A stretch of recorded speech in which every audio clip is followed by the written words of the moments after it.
Kualitas udara di Jakarta saat ini menjadi buah bibir di ruang publik.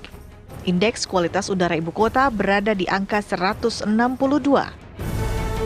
Angka kualitas udara tersebut mencatat bahwa saat ini Jakarta masuk dalam kategori kota tidak sehat di dunia. Situs pemantau kualitas udara IQR mencatat kualitas udara kota besar di dunia, Jakarta sempat menduduki peringkat ketiga hingga hari Selasa kemarin. Situs pemantau kualitas udara IQR merekomendasikan masyarakat untuk menggunakan masker. Rekomendasi tersebut untuk melindungi masyarakat agar terhindar dari udara luar yang kotor. Kementerian Lingkungan Hidup dan Kehutanan mengarahkan kecurigaan ke pabrik-pabrik di sekitar Jakarta yang menjadi pemicu polusi udara.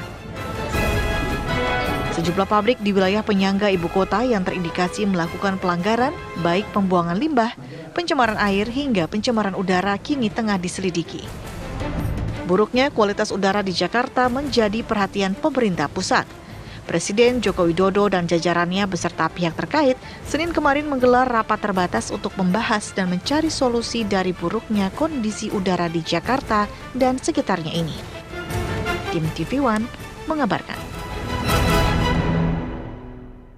Dalam jangka pendek, secepatnya harus dilakukan intervensi yang bisa meningkatkan kualitas udara di Jabodetabek lebih baik. Kemudian juga rekayasa cuaca untuk memancing hujan di kawasan Jabodetabek dan menerapkan regulasi untuk percepatan penerapan batas emisi Euro 5 dan Euro 6 khususnya di Jabodetabek. Kemudian perbanyak ruang terbuka hijau dan tentu saja ini memerlukan anggaran, siapkan anggaran. Dan jika diperlukan, kita harus berani mendorong untuk banyak kantor melaksanakan hybrid working, work from office, work from home.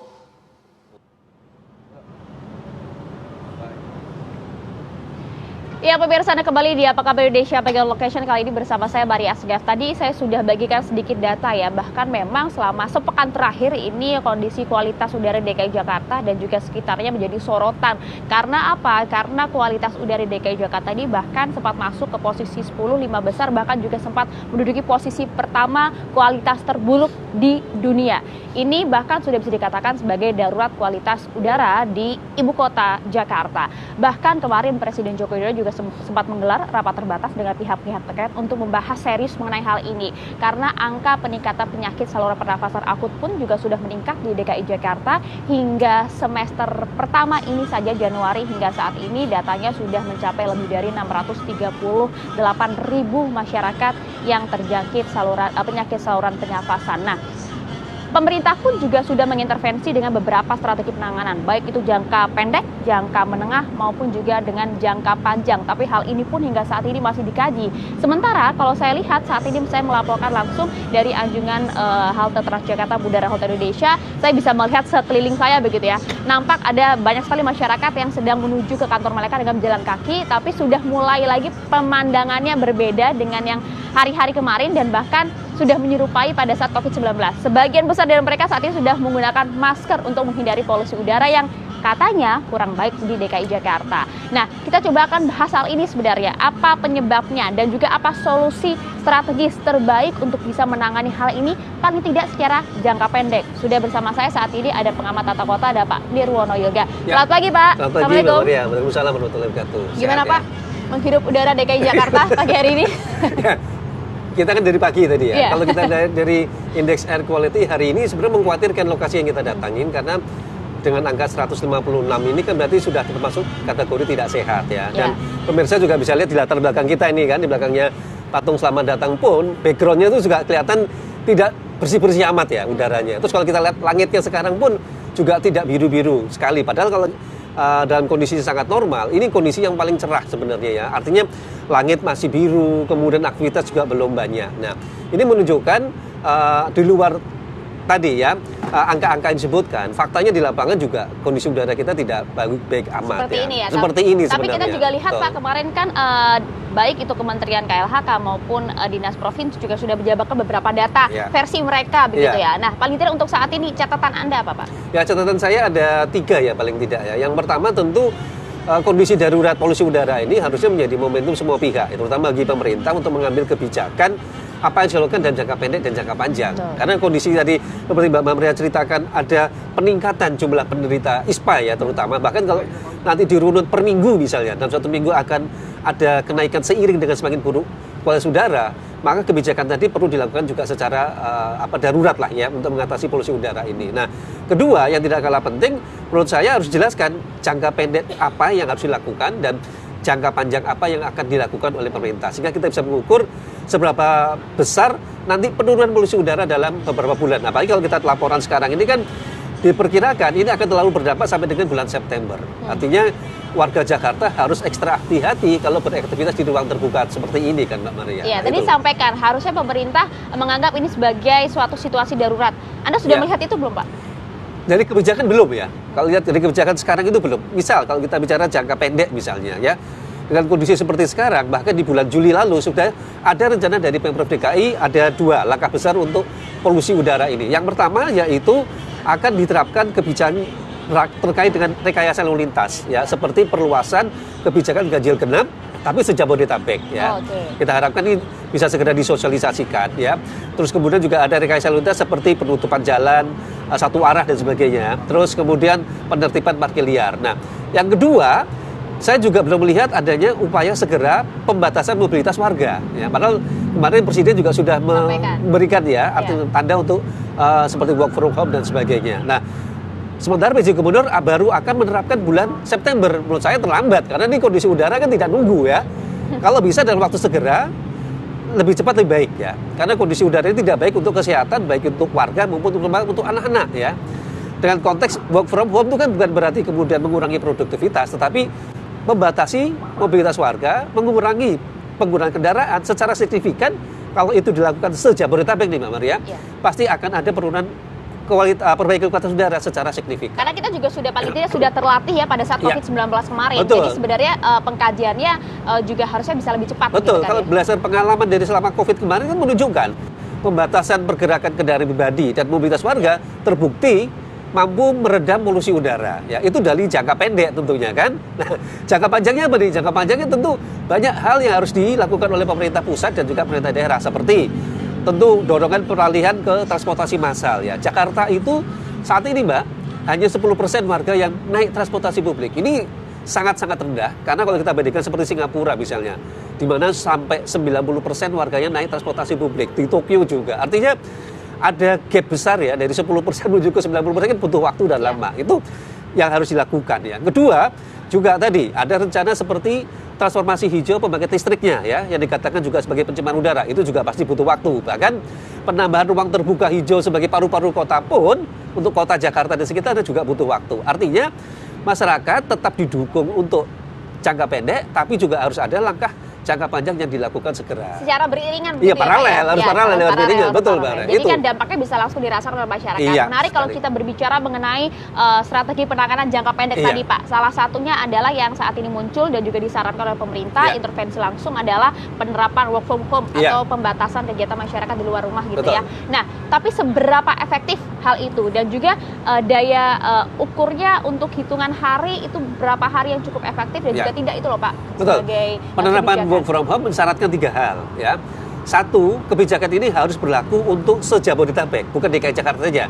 Tapi juga diikuti oleh Bodetabek ya. Pemdanya juga harus ikut mendukung. Kedua, ini berlaku untuk seluruh lapisan masyarakat, baik itu ASN maupun juga pihak swasta, tetapi dengan catatan hanya untuk kebijakan layanan langsung yang dikecualikan. Seperti apa nih Mbak Maria? Rumah sakit misalnya kan. Bengkel, petugas keamanan, petugas transportasi massal, transportasi publik itu tentu yang terjadi pengecualian ya. Tapi di luar pekerjaan-pekerjaan seperti itu harusnya bisa diterapkan work from home dan kita sudah punya pengalaman beberapa tahun lalu ya. Artinya bukan barang baru. Nah, ketiga yang tidak kalah penting juga ini harus didukung oleh seluruh lapisan masyarakat. Penting karena apa? Sebagus apapun kebijakan tanpa dukungan dari masyarakat maka bisa dipastikan mau 1 minggu, 2 minggu tidak akan terjadi penurunan secara signifikan polusi udaranya.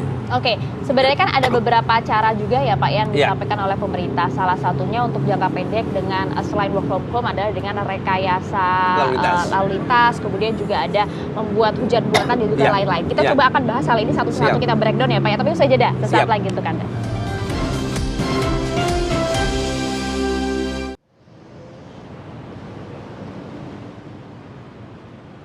Anda kembali di Apa Kabar Indonesia Bagian Location, kali ini bersama saya Maria Segaf, masih dari anjungan halte Transjakarta Bundaran Hotel Indonesia atau Bundaran HI. Nah pemirsa, kalau tadi saya baru saja melihat data real time gitu ya, yang dimiliki oleh Indeks Standar Pencemaran Udara milik Kementerian LHK. Paling tidak ada beberapa peringkat daerah dengan kualitas udara terburuk di Indonesia. Beberapa di antaranya peringkat pertama diduduki oleh Karawang, kemudian diikuti DKI Jakarta, kemudian juga ada Bekasi dan juga Kota Tangerang. Nah ini adalah 4 besar yang kemudian kalau kita lihat kondisinya berada pada level tidak sehat pada pagi hari ini. Itu kalau kita mengacu pada data yang dimiliki oleh Kementerian LHK. Tapi kalau kita melihat dari indeks yang dikeluarkan oleh IQR, bahkan saat ini DKI Jakarta indeksnya berada di angka 156 dengan arti adalah tidak sehat begitu ya, 13 kali lipat lebih buruk dibandingkan dengan standar WHO. Nah kita coba akan tanya-tanya nih ya.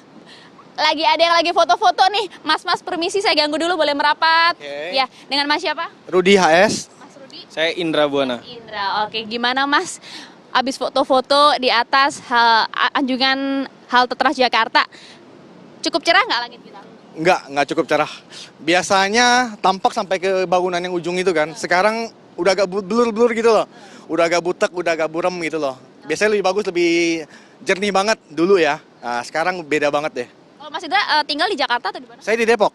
Oh, di Depok. Gimana tuh Mas kalau Depok kualitas udaranya seperti Jakarta atau justru lebih baik? Sama di Depok juga. Depok, Jakarta saya rasa kan karena bersebelahan aja ya.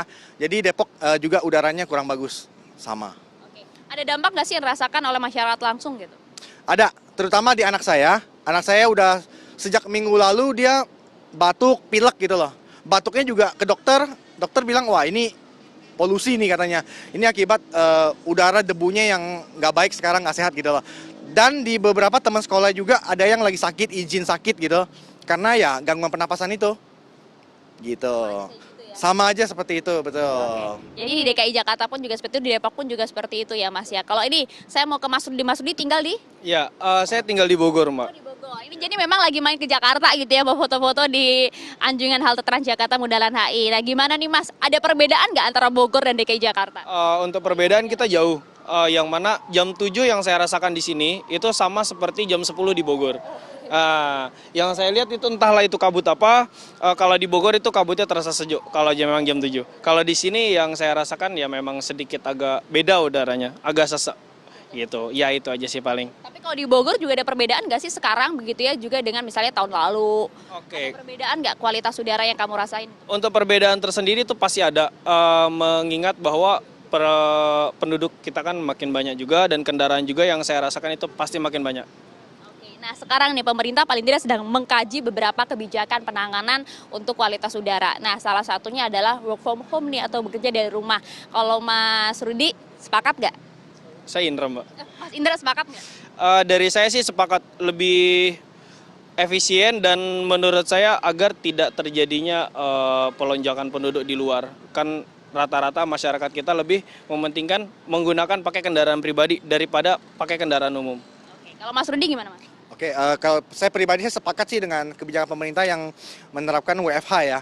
Karena ya memang kalau karyawan banyak yang sakit ya ujungnya perusahaan juga kan yang rugi kan. Seperti itu sih.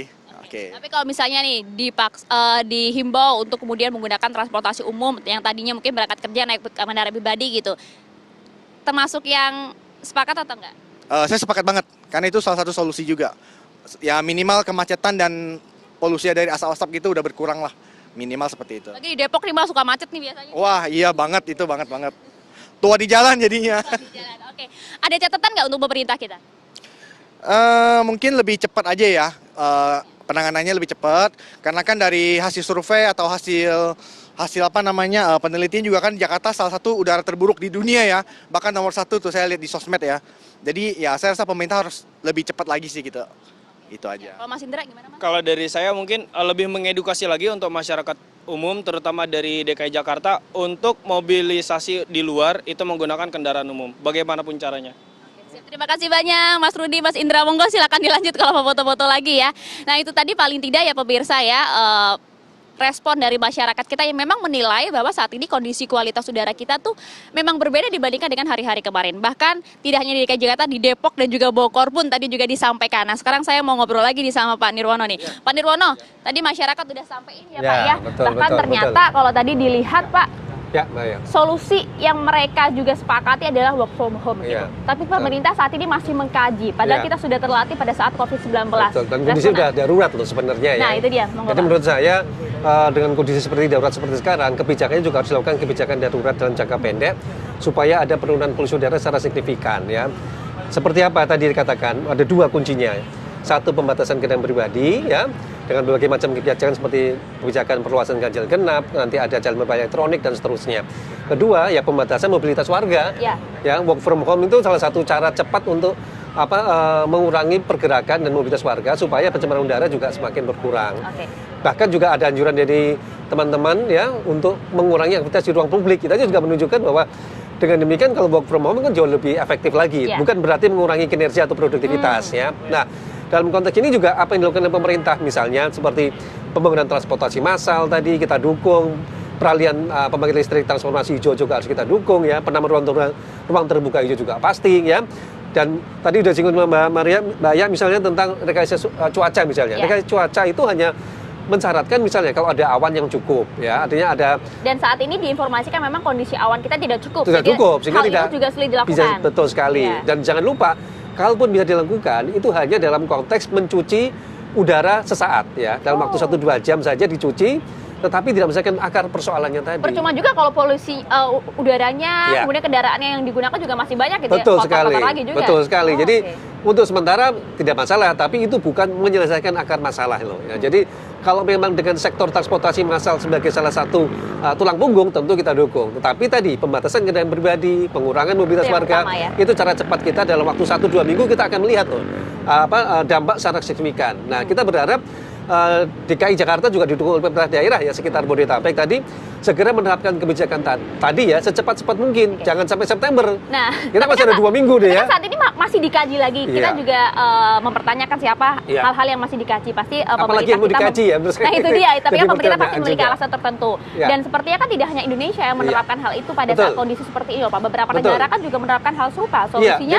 membatasi mobilitas warga. Mobilitas warga dan kendaraan ya. Bahkan negara-negara Eropa Barat misalnya, negara-negara seperti Finlandia, Swedia ya, sampai dengan kota di Amsterdam gitu ya, itu juga sudah melakukan work from home sebagai bagian dari budaya baru pasca pandemi ya, dan juga terbukti efektif pengurangan mobilitas warga, bukan berarti mengurangi produktivitas loh ya. Jadi ini juga salah satu upaya untuk mengurangi polusi udara. Nah kira-kira menurut saya tadi kita sepakati Mbak ya, tidak perlu lagi banyak kajian, segera lakukan tindakan nyata, artinya kebijakan segera diterapkan, pembatasan kendaraan pribadi, pembatasan mobilitas tadi dalam waktu signifikan 1-2 minggu kita bisa evaluasi kembali seberapa besar polusi tadi dapat menurun secara signifikan. Oke, itu dia yang saat ini sedang dilakukan oleh pemerintah kita ya Pak ya. Tapi kan tentu beberapa pihak seperti misalnya sektor usaha juga ada penolakan tuh Pak di sana. Karena WFH bukan menjadi satu-satunya kebijakan yang paling tepat. Tapi pengamatan tepat seperti apa?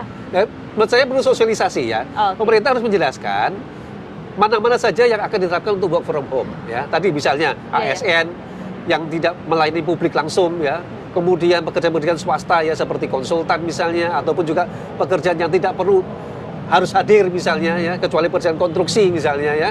Terus kemudian juga sekolah misalnya. Jadi dengan kondisi polusi udara yang sudah buruk ini harusnya masyarakat juga dapat menyadari aktivitas di ruang publik pun juga berbahaya sebenarnya kan. Artinya kalau kita mengurangi kegiatan di ruang publik itu bukan berarti mengurangi produktivitas, bukan mengurangi pekerjaan ya sebenarnya, untuk menjaga keamanan dan kesehatan warga. Itu menurut saya jauh lebih penting. Itu dia, jauh lebih penting. Paling tidak 2 hal ya pemirsa ya dari obrolan kami bersama dengan Pak Nirwono Yoga dan juga tadi bersama dengan sejumlah masyarakat. Paling tidak ada 2 hal. Yang pertama adalah solusi jangka pendek dan juga adalah sosialisasi kepada masyarakat untuk jangka panjangnya.